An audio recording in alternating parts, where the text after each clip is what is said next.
తొలిసారి assembly point ముందు మాజీ సీఎం కేసీఆర్ గారు మాట్లాడడం, ఆయన స్టైల్లో ఆయన వేసిన సెటైర్లు పెద్ద ఎత్తున వైరల్ అవుతున్న అంశం.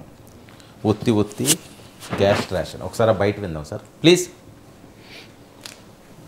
ఇండస్ట్రియల్ పాలసీ ఏమిటి?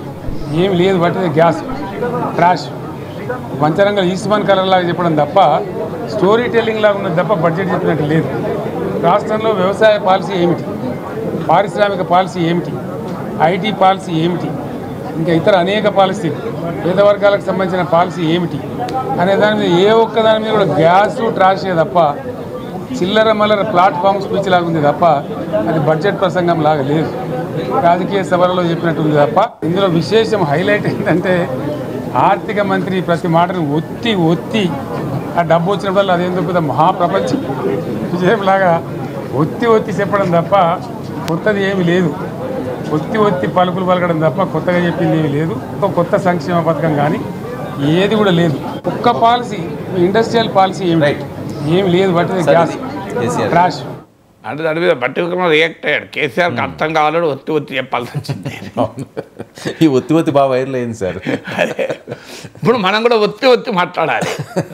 దీనిపైన మన విశ్లేషణ కూడా ఒత్తి ఒత్తి ఉండాలి. ఒక మాటలో చెప్పాలంటే దట్ ఈస్ కేసీఆర్. కేసీఆర్కి ఉన్న ప్రత్యేకత చూస్తలేమ్మా 20 ఏళ్ళుగా. కేసీఆర్ మౌనంగా ఉంటాడు, సడన్గా ఒకసారి వస్తాడు, బాంబు పేలుస్తాడు, పోతాడు. That is unbelievable capacity of KCR. అవును. అయితే ఏం చేద్దామంటావు మరి అన్న ఒక్క మాట అంటే అది కళ్ళు కంపౌండ్లో కూడా తెలియదు కదా. అవును. అందువల్ల కేసీఆర్ ఉన్న ప్రత్యేకతే ఆయన ఏ మాట్లాడినా వైరల్ అవుతుంది, మనిషే వైరల్. అవును. సో కేసీఆర్ అంటేనే ఆ కెపాసిటీ ఉన్నవాడు. సో అందువల్ల నేను మొత్తం బడ్జెట్ కన్నా ఎక్కువ హైలైట్ కేసీఆర్ అసెంబ్లీకి రావడమే. అవును. కేసీఆర్ అసెంబ్లీకి రావడము, కేసీఆర్ మీడియా పాయింట్ పైన మాట్లాడడము, మళ్ళీ జోవియల్గానే మాట్లాడుతున్నాడు. ఏవి ఆ ఓడిపోయి ఏదో ఆవేదనతో అసహనంతో ఉన్నట్టు ఏం కనబడతలేడు. ఇప్పుడు జగన్మోహన్ రెడ్డి చూస్తే అసలు ఊగిపోతున్నాడు, రగిలిపోతున్నాడు, భరించి ఏ మధుసూదన్ అంటున్నాడు. కానీ కేసీఆర్ ఏమంటున్నాడు, ప్రశాంతంగానే ఉన్నాడు. అఫ్కోర్స్ అనొచ్చు వైసీపీ వాళ్ళు, అక్కడ మన ఇక్కడ అట్లా లేదు కదా అని. ఇక్కడ కూడా ఉన్నది కదా, రోజు మామూలుగా అటాక్ చేస్తాడు రేవంత్ రెడ్డి. విమర్శలు ఎప్పుడూ ఉంటాయి రాజకీయాల్లో, వీళ్ళైనా వాళ్ళైనా. సో అందువల్ల కేసీఆర్ ఒత్తి ఒత్తి పలకడం అనేది వైరల్ కావడానికి కారణం అది. ఎందుకంటే కేసీఆర్కున్న శైలి, భాష పైన ఆయనకున్న గ్రిప్పు, ఒకదాన్ని చాలా ఎఫెక్టివ్గా చెప్పగలిగే సామర్థ్యము, సో ప్రజెంటేషన్ స్కిల్ మామూలుది కాదు అది. అందుకే తెలంగాణ ఉద్యమం ఆయన మొదలుపెట్టినప్పుడు ఆయన ఇది ఓన్లీ డిప్యూటీ స్పీకర్, ఒక మాజీ మంత్రి, రవాణా శాఖ మంత్రిగా పనిచేశాడు. ఆర్థిక మంత్రి చేయలే, హోంమంత్రి చేయలే. అలాంటి నాయకుడు ఒక తెలంగాణ వాదాన్ని అంతకుముందు ఎంతమంది పట్టుకోలేదు, చాలామంది పట్టుకున్నారు. అఫ్కోర్స్ తెలంగాణ వాదంలో పసలేకపోతే కేసీఆర్కి ఇమేజ్ రాకపోవు, కానీ ఆ వాదాన్ని ఊరూరో పట్టుకపోగలిగారు. కారణం అది కేసీఆర్కు ఉన్నటువంటి ఆ శక్తి. అందుకే నేను ఆయన ఒత్తి ఒత్తి పలికినది వైరల్ కావడానికి కారణం అది. ఇక గ్యాస్, ట్రాష్, ఒత్తి ఒత్తి పలుకుడు, ఈ మూడే కదా. బడ్జెట్ పైన నువ్వు ఒక అర్ధగంట విశ్లేషణ ఇస్తే జనం చూడరు. ఇప్పుడు మనమే కూర్చోడు గంటదే మాట్లాడాం బడ్జెట్ పైన, అది 15,000 మంది కూడా చూడలే. కానీ ఇది లక్షలలో పోతుంది, ఎందుకంటే మరి ఆ గ్యాస్, ట్రాష్, ఒత్తి ఒత్తి పలకడం కదా. So that is how the world is. మనం ఏం చేయలేదు దానికి. కానీ బట్ నిజంగానే గ్యాస్, ట్రాషా అది నెక్స్ట్ క్వశ్చన్. కేసీఆర్ బడ్జెట్ మీద చేసినట్లు గ్యాసు, ట్రాష్ అనేది నిజమా? అదే నిజమైతే అనే ప్రశ్న ముందు. అప్పుడు అదే నిజమైతే నిజంగానే కాంగ్రెస్ పార్టీ ప్రజలు స్మాష్ చేస్తారు.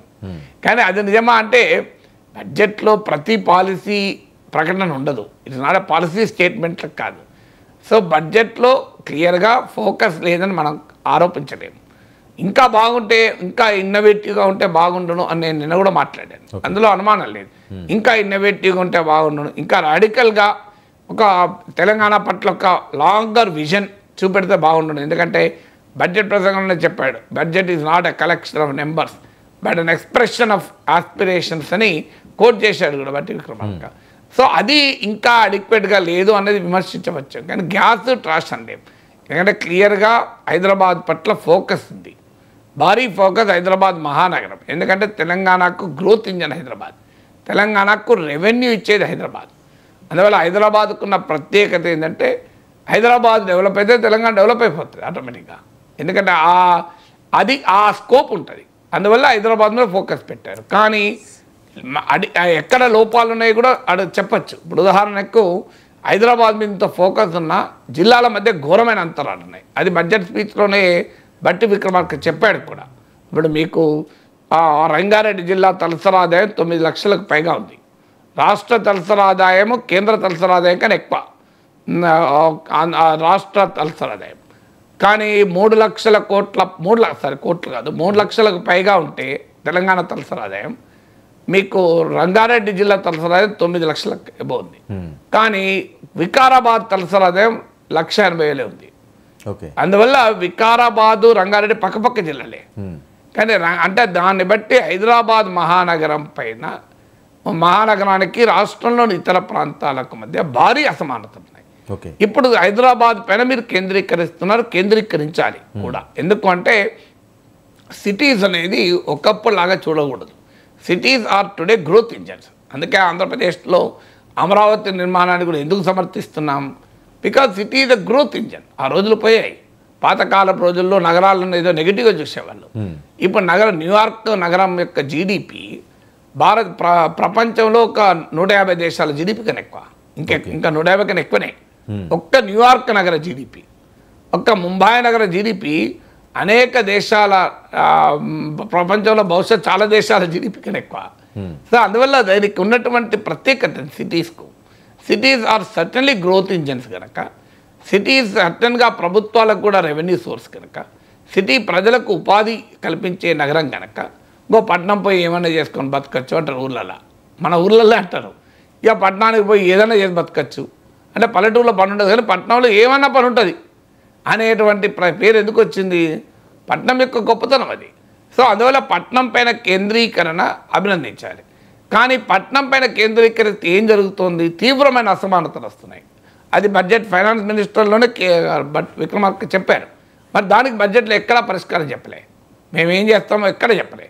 సో అందువల్ల పాలసీ లేదని ఎట్లంటే హైదరాబాదును కానీ సెంటర్గా చేసుకొని డెవలప్మెంట్ గ్రోత్ చేయాలి అన్నది ప్రభుత్వ విధానం. దాన్ని మనం ఆహ్వానించాలి.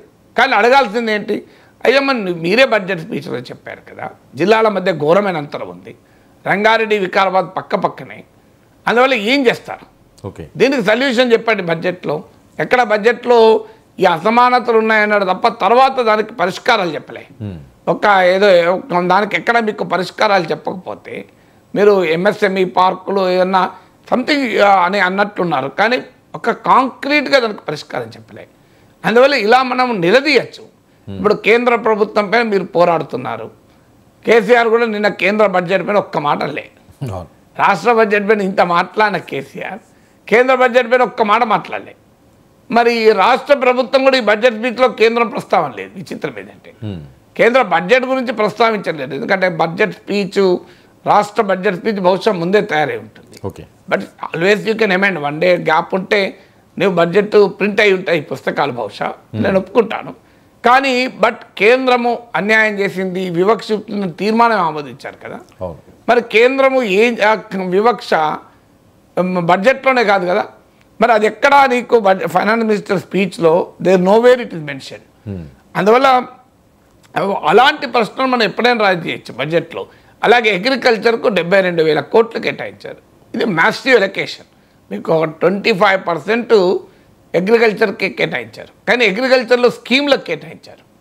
కానీ అగ్రికల్చర్కు క్యాపిటల్ ఇన్వెస్ట్మెంట్ ఎంత అది అడగాలి. సో అందువల్ల మీకు అగ్రికల్చర్కు ఉపయోగపడే క్యాపిటల్ ఇన్వెస్ట్మెంట్ ఎంత? ఇరిగేషన్లో కూడా 22,000 కోట్లు కేటాయించారు. ఇరిగేషన్లో చెప్పారు క్లియర్గా, మేము ఇప్పుడు క్రిటికల్ గ్యాప్స్ అంటారు డెవలప్మెంట్లో. అంటే ఒక అసెట్ను క్రియేట్ చేస్తే 90% పూర్తయి ఉంటుంది, ఇంకో 10% పూర్తయితే అది వాడచ్చు. కానీ ఆ 10% ఆగిపోయి ఉంటుంది గవర్నమెంట్లో. సో మీకు ఉదాహరణకు ఇల్లంతా పూర్తయి ఉంటుంది, బాత్రూంలకు తలుపులు ఉండవు. మనం చాలా ఇల్లు బాత్రూంలో తలుపులు ఉండకపోతే నువ్వు ఇల్లు ఎట్లా వాడతావు? సో అందువల్ల ఆ బాత్రూంలో తలుపులు బిగించడానికి అయ్యే ఖర్చు తక్కువ, కానీ అది ఖాళీ పెట్టడం వల్ల అయ్యే ఖర్చు నష్టం ఎక్కువ. సో అందువల్ల ఇప్పుడు ఇరిగేషన్లో కూడా మేము క్రిటికల్ గ్యాప్స్ మీద ఫోకస్ చేస్తాం. అది ఆహ్వానించాలి కదా, క్రిటికల్ గ్యాప్స్ మీద ఫోకస్ చేస్తామని క్లియర్గా చెప్పారు. స్కిల్ డెవలప్మెంట్ మీద ఫోకస్ చేస్తున్నారు. స్కిల్ యూనివర్సిటీ పెడతాం, అలాగే ఐటీఐలను టాటా కంపెనీతో కలిసి మోడర్నైజ్ చేస్తాం. వీళ్ళు ఇది సరిపోదు, ఇంకెక్కువ చేయండి అని అడగచ్చు, తప్పలేదు. ఎందుకంటే కేంద్ర ప్రభుత్వం కూడా స్కిల్ పైన పెట్టారు. సో ప్రభుత్వ ఉద్యోగాలు 2 లక్షలు ఇస్తామన్నారు.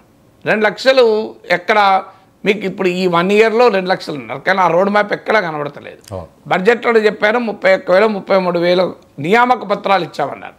అంటే వీరు అధికారంలోకి వచ్చాక అది నోటిఫికేషన్ అని చెప్పలేము, అంతకుముందు నోటిఫికేషన్ కూడా కావచ్చు కదా.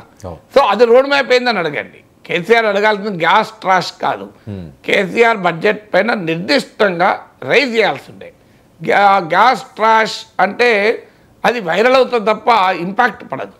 వైరల్ అవుతుంది కరెక్టే, ఇంపాక్ట్ పడాలంటే స్పెసిఫిక్గా ఎక్కడ ల్యాప్సెస్ ఉన్నాయి, ఏ పాలసీ లేదు అని నువ్వు ఎట్లా కొట్టి పారేస్తావు. నేను చెప్పిన ఇన్ని పాలసీలు ఉన్నాయి కదా. సో వెల్ఫేర్ పైన అన్ని స్కీమ్లకు ఎలకేషన్స్ లేవనేది నిజం. ప్రతి స్కీమ్కు ఎలకేషను అసలు ఇప్పుడు కేసీఆర్ దళితులకు 3 ఎకరాలు అన్నాడు, 10 ఏళ్ళలో అమలు చేసిండా? బడ్జెట్ కేటాయించిండ్రా? నిరుద్యోగ వృత్తి అన్నాడు, దానికి కేటాయించిండ్రా? కేజీడి పీజీ అన్నారు, దానికి కేటాయించిండ్రా? ఒక రెసిడెన్షియల్ స్కూల్ తప్ప. అందువల్ల ఏ ప్రభుత్వమైనా 5 ఏళ్లలో కూడా అన్నీ అమలు చేయదు, 1 ఇయర్లో అసలే చేయదు. మన కాంగ్రెస్ ప్రభుత్వాన్ని ఒక్కనే మీరు జైల్లో పెడతా అంటే ఎట్లా, దోషిగా నిలబెడతా అంటే ఎట్లా? బట్ స్టిల్ సబ్స్టాన్షియల్గా రుణమాఫీకి 26,000 కోట్లేమో కేటాయించారు. అలాగే పేపర్లో చూశాను ఇవాళ. ఇలా సబ్స్టాన్షియల్గా ఇప్పుడు మహిళలకు ఉచిత రవాణా ఈ పథకాలన్నీ మొదలయ్యాయి కదా. ఇంకా నువ్వు దేనికి బడ్జెట్ కేటాయింపు లేదు, దాన్ని నిలదీయచ్చు, తప్పలేదు. ఇంకా వీడికి బడ్జెట్ కేటాయింపు లేదు, మరి ఎలా అమలు చేస్తామని. కానీ సంక్షేమ పథకాలకు ఏమీ ఇవ్వలేదని జనరలైజ్ కంక్లూషన్ అయితే చేయలేము. సంక్షేమ పథకాలకు కూడా కేటాయింపులు ఉన్నాయి. తర్వాత అసలు క్వశ్చన్ ఏంటి, అయ్యా మరి ఇవన్నీ కరెక్టే, ఆదాయం వస్తుంది ఇంత, 2,91,000 కోట్లు. గత 10 ఏళ్ల అనుభవం వైట్ పేపర్, ఈ తెలంగాణ ప్రభుత్వమే ప్రవేశపెట్టిన వైట్ పేపర్ ప్రకారం 20% డ్రాప్ ఉండేది, అంటే బడ్జెటెడ్కు రియాలిటీకి.